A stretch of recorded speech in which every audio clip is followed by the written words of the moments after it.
Good morning all of you. I hope you all are very well. आज हम बात करेंगे पॉलिटी एमसीक्यू पार्ट 2 सीरीज की, जिस पे हमने 10 क्वेश्चन लिए हैं एंड डिटेल पे हम डिस्कस करेंगे। सो स्टार्ट करते हैं। The first question is the chairman of the public account committee of the parliament is appointed by. जो पब्लिक अकाउंट कमिटी होती है उसके चेयरमैन को अपॉइंट कौन करते हैं? The option are prime minister, B Lok Sabha speaker of Lok Sabha, option C chairman of Rajya Sabha और option D president. आपके पास 10 सेकेंड है to answer this question and later on we discuss in detail.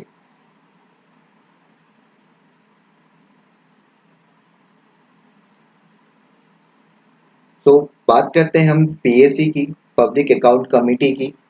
ये एक कॉन्स्टिट्यूशनल बॉडी है जो कि अपॉइंट करते हैं और जिसके अंदर 22 मेंबर होते हैं, including 15 member from the Lok Sabha and 7 member from the Rajya Sabha. इनका काम क्या होता है? ये हमारे पैसों को, जो हमारे चेक एंड बैलेंस है, यानी कि जो हमारे गवर्नमेंट एक्सपेंडिचर यूज़ करती है, जितने भी मनी अकाउंट और जितने भी पब्लिक के जो पैसे हैं जो गवर्नमेंट इन्वेस्ट करती है फॉरेन डायरेक्ट इन्वेस्टमेंट में या फिर हमारे किसी भी स्कीम पे, उस पे घोटाले हुए हैं कि नहीं हुए हैं, इसकी जो रिपोर्ट पब्लिश करता है वो करता है आपका पीएसी। और पीएससी को जो ये रिपोर्ट देता है वो देता है CAG, that is controller auditor general of India. बात करें कंट्रोलर ऑडिटर जनरल की काम क्या होता है, ये हमारे जितने भी सरकार अपनी खर्चा करती है उसकी एक रिपोर्ट बनाती है, ऑडिट करती है गवर्नमेंट ऑफिसेज की, गवर्नमेंट रिसिप्ट की। उसके बाद इस रिसिप्ट और जो रिपोर्ट होती है इसको ये प्रेसिडेंट को देते हैं और प्रेसिडेंट के थ्रू ये पार्लियामेंट में प्रेजेंट कराया जाता है। और जो पीएससी के मेंबर होते हैं ये इस रिपोर्ट को चेक करते हैं कि कोई प्रेजेंट गवर्नमेंट में या रूलिंग गवर्नमेंट ने कोई घोटाला किया है या स्कैम किया है कि नहीं, और उसको फिर पब्लिश करते हैं। बात करें हम इसके चेयरमैन की, पब्लिक अकाउंट कमेटी की, तो ये मोस्टली अपोजिशन पार्टी का कोई होता है और उसको जो अपॉइंट करता है वो स्पीकर ऑफ लोकसभा है। So the right answer to this question is option B, speaker of Lok Sabha. Next question is who was the first lady governor of an Indian state? कि फर्स्ट लेडी गवर्नर कौन थी हमारे Indian state की? इसमें बात करें first lady governor की, alright. And option are Sucheta Kripalani, option B Padmaja Naidu and option C Rohini Das and option D Sarojini Naidu. आपके पास 10 सेकेंड है।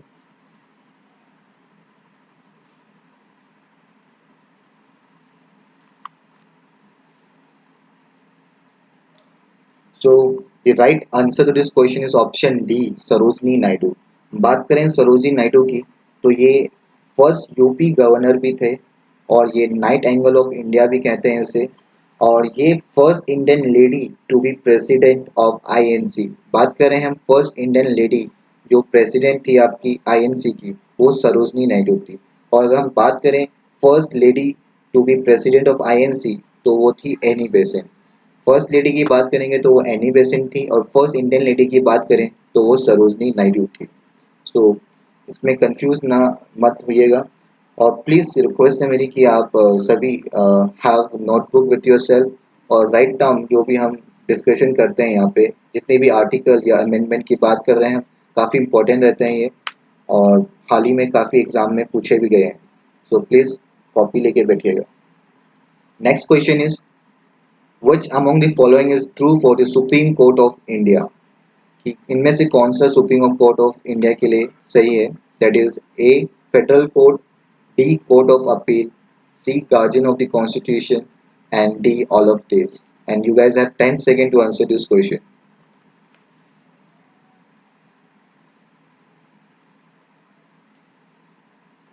सो दी राइट, अगर हम बात करें सुप्रीम कोर्ट की, सुप्रीम कोर्ट एक इंडिपेंडेंट बॉडी है जो आर्टिकल 124 पे आता है और इसका जो फॉर्मेशन जो हुआ था bye regulating act 1773, regulating act 1773। और जो फर्स्ट सुप्रीम कोर्ट हमारा इंस्टॉल हुआ था वो कोलकाता में हुआ था। And after the government of India act 1935, government of India act 1935, Delhi में इसको शिफ्ट किया गया ऑन 28 जनवरी 1956 पे। So the option one federal court सही है। हम बात करें ऑप्शन बी की, court of appeal, that means If you are not satisfied by the decision given by the high court, then you can go to the supreme court. यानी कि आपके पास ये पावर है कि आप अगर आपको हाई कोर्ट का डिसीजन सेटिस्फाइड नहीं करता है तो आप सुप्रीम कोर्ट में अपील कर सकते हो अपने केस की. So option B is also right. अगर हम बात करें ऑप्शन सी की, guardian of the constitution, obviously supreme court हमारे कॉन्स्टिट्यूशन का गार्जियन है काइंड ऑफ, क्योंकि जो भी लॉ लेजिस्लेचर बनाता है या जो भी इम्प्लीमेंटेशन लॉ का एग्जीक्यूटिव करता है उसको लुक आफ्टर करता है आपका supreme court. So the correct answer to this question is option D, all of this. Next question, which of the following attribute in the preamble states that no one should treat a fellow citizen as inferior? So preamble में ऐसे कौन से attribute है जो कि कहता है कि कोई भी सिटीजन एक दूसरे से inferior नहीं है? बात करें option A justice, option B liberty, option C equality and option D fraternity.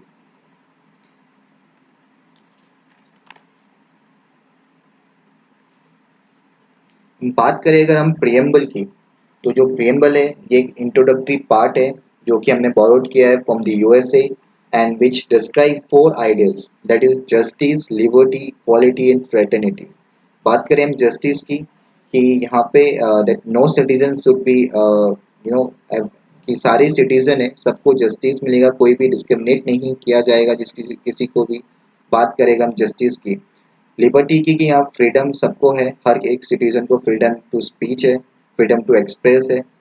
और ऑप्शन सी की बात करें हम equality, equality means no one should be discriminate on the basis of race, caste, sex और जेंडर के आधार पे आप किसी को इक्वालिटी के किसी को भी डिस्क्रिमिनेट नहीं कर सकते हो.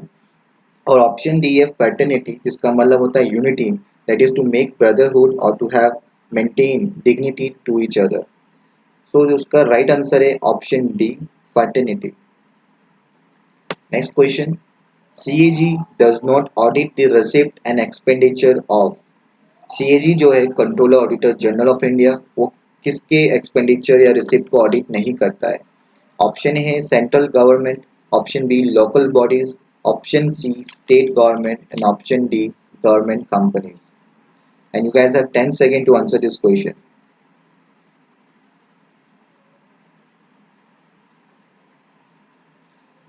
सो हम इसके सही आंसर की बात करें तो ये इसका सही आंसर है ऑप्शन बी, लोकल बॉडीज. बात करें हम सीएजी की, ये हमारे आर्टिकल 148 पे होता है और इसके जो चेयर सीएजी जो अपॉइंट करते हैं, it is appointed by the president. इनका जो टाइम पीरियड होता है 46 ईयर और इनकी रिटायरमेंट एज होती है 65 ईयर्स. ये एक इंडिपेंडेंट कॉन्स्टिट्यूशनल बॉडी है. ये सीएजी का काम होता है जितने भी गवर्नमेंट के एक्सपेंसेस या एक्सपेंडिचर हैं, चाहे वो सेंट्रल गवर्नमेंट के हो, चाहे वो स्टेट गवर्नमेंट के हो या कोई गवर्नमेंट कंपनीज या पीएसयूज, ऑलराइट, इन सब के रिसीप्ट या एक्सपेंडिचर को चेक और ऑडिट करती है सीएजी. लेकिन लोकल बॉडीज जो कि पंचायत या म्यूनसिपैलिटीज होती है उनको ये ऑडिट नहीं करती है. हम बात करें कि प्रेजेंट टाइम में सीएजी कौन है, तो प्रेजेंट टाइम में सीएजी है Rajiv Mehrishi. Please note it down, Rajiv Mehrishi. Next question is the minimum number of members that must be present to hold the meeting of the Lok Sabha. कि किसी भी मीटिंग को कंडक्ट कराने के लिए लोकसभा पे मिनिमम नंबर ऑफ मेंबर्स कितने होने चाहिए? And the options are 1/4 of the total member of the Lok Sabha, option B 1/10 of total member of the Lok Sabha, and option C 50% of the total member of the Lok Sabha, and option D none of this. And you guys have 10 second to answer this question.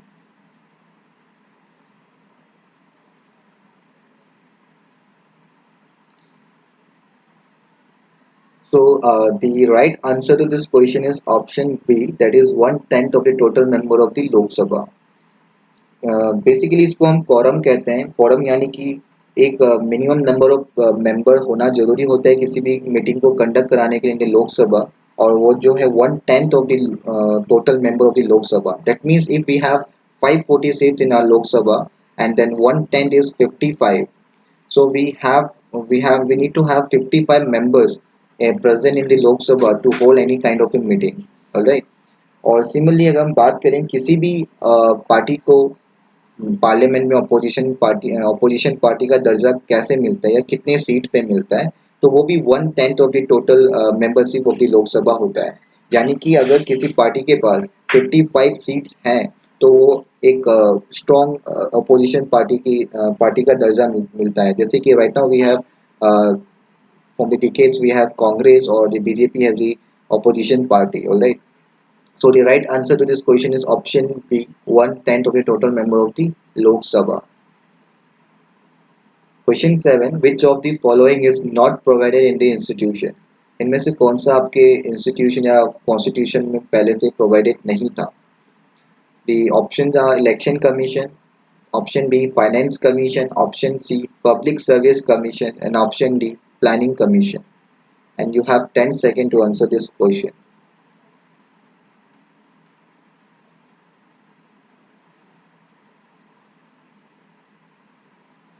तो हम बात करें इसके सही answer की, so option D that is planning commission is the right answer to this question. Planning commission की बात करें तो केसी नियोगी कमीशन गठन की गई थी 1946 पे, जिन्होंने प्रपोजल दिया था कि एक प्लानिंग कमीशन होनी चाहिए, और उसके बाद 15 मार्च ऑफ 1950 में ये फाउंड हुआ था। इसका टाइम पीरियड 5 इयर्स के लिए होता है। इसका मेन काम होता है एडवाइस प्रोवाइड कराना for the infrastructure, for the planning करने के लिए, या फिर स्टेट को, अपने इंडियन स्टेट को आगे बढ़ाने के लिए सजेशन देना। अब ये रिप्लेस हो गया by the NITI Aayog on 1 जनवरी 2015। और नीति आयोग की डेफिनेशन या फिर फुल फॉर्म भी पूछ सकते हैं आपसे, national institution for transforming India, जिसके चेयरपर्सन होते हैं प्राइम मिनिस्टर। अदर ऑप्शन की बात करें, इलेक्शन कमीशन ऑप्शन ए जो है ये आर्टिकल 324 में आता है। ऑप्शन बी फाइनेंस कमीशन जो कि आर्टिकल 280 पे आता है। और option C public service commission, ये आपका आर्टिकल 315 टू 318 तक आता है। So the right answer is option D. In a parliamentary form of government, question पूछ रहा है कि पार्लियामेंट्री फॉर्म ऑफ गवर्नमेंट में इनमें से कौन सा सही है। The option are legislature is responsible to executive, and option B is executive is responsible to legislature, and option C executive is responsible to judiciary, and option D none of the above. And you guys have 10 seconds to answer this question.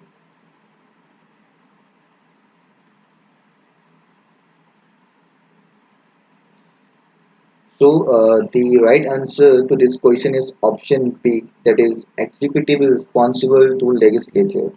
If we talk about parliamentary government, that means British parliament. So इनमें क्या होता है, they consist of three bodies, that is legislature who make the rules, executive who implement the rules, and it includes the council of ministers. जितने भी council of ministers हैं आपके, वो executive में आते हैं जो rule को implement कराते हैं। और आपका थर्ड बॉडी होती है judiciary.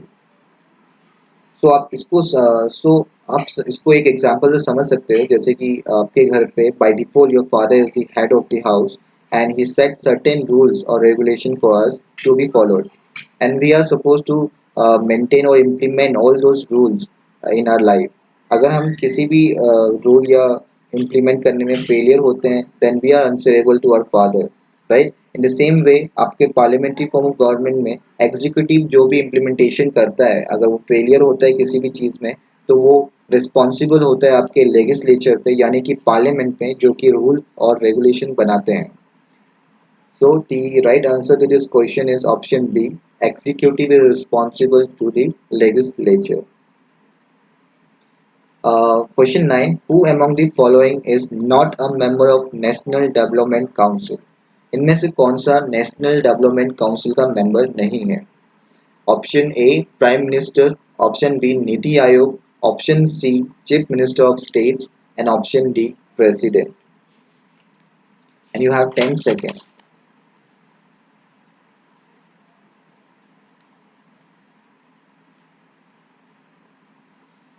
So the right answer to this question is option D, president. अगर हम बात करें नेशनल डेवलपमेंट काउंसिल की, ये एक कमिटी है या एक कमीशन है जो कि फॉर्म हुआ है 6 अगस्त 1952 पे। एंड इसका मेनली फंक्शन होता है जो भी प्लानिंग कमीशन की रिपोर्ट होती है उसको फाइनलाइज करना और प्रेजेंट करना, राइट। हम बात करें प्लानिंग कमीशन की, तो पहले ये कंसिस्ट करता था जितने भी मेंबर है प्लानिंग कमीशन के plus CM of all the states plus governor. But जब से 1 ऑफ जनवरी 2015 में planning commission is replace was replaced by the NITI Aayog, then it includes the prime minister which is the chairperson of the niti ayog plus chief minister of all the states. So the but there is but president जो है वहाँ पे include नहीं होते हैं, ये member नहीं होते हैं आपके नेशनल डेवलपमेंट काउंसिल के। So the correct option to this question is option D, president. And last question, which of the following is not guaranteed by the Indian constitution, कि इनमें से कौन सी जो है वो अपने संविधान में इसके लिए कोई रूल नहीं है, या फिर हम इसको कोर्ट ऑफ अपील नहीं कर सकते। अगर इसकी कोई भी वॉलेशन होती है तो हम कोर्ट में नहीं अपील कर सकते।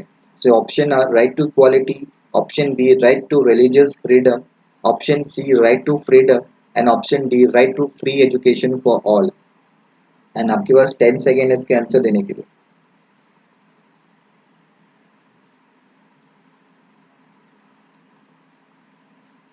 So the right answer to this question is option D, right to free education for all। हमारे हमारे संविधान में राइट टू एजुकेशन तो है, बट जो कि ऐड किया गया था 6 to 14 ईयर्स ऑफ चिल्ड्रन के लिए 86 कॉन्स्टिट्यूशनल अमेंडमेंट एक्ट होने के बाद 2002 पे। राइट टू एजुकेशन जो कि 6 से 14 वर्ष के जितने भी बच्चे हैं उनको फ्री एजुकेशन देने की बात तो है, लेकिन right to free education for all ऐसी कोई बात नहीं की गई है हमारे संविधान में या हमारे कॉन्स्टिट्यूशन में। So the correct answer is option D. बाकी ऑप्शन देखते हैं, राइट टू क्वालिटी जो कि हमारे फंडामेंटल राइट्स पे आते हैं पार्ट 3 पे 14 to 18 तक, और राइट टू रिलीजियस फ्रीडम ये भी हमारे फंडामेंटल राइट्स पे आते हैं आर्टिकल 25 to 28, और जो राइट टू फ्रीडम है ये भी फंडामेंटल राइट पे ही आते हैं article 19। Freedom, right to freedom में आर्टिकल आपसे आर्टिकल 19 पे क्वेश्चन बन सकता है कि कौन सा आर्टिकल है जो कि ऑन दी इमरजेंसी सस्पेंड हो जाता है, that is article 19। Alright, so that's all for today's lecture. For the PDF आप हमारे टेलीग्राम चैनल पे जाके डाउनलोड कर सकते हैं। So keep supporting us and जय हिंद, जय भारत।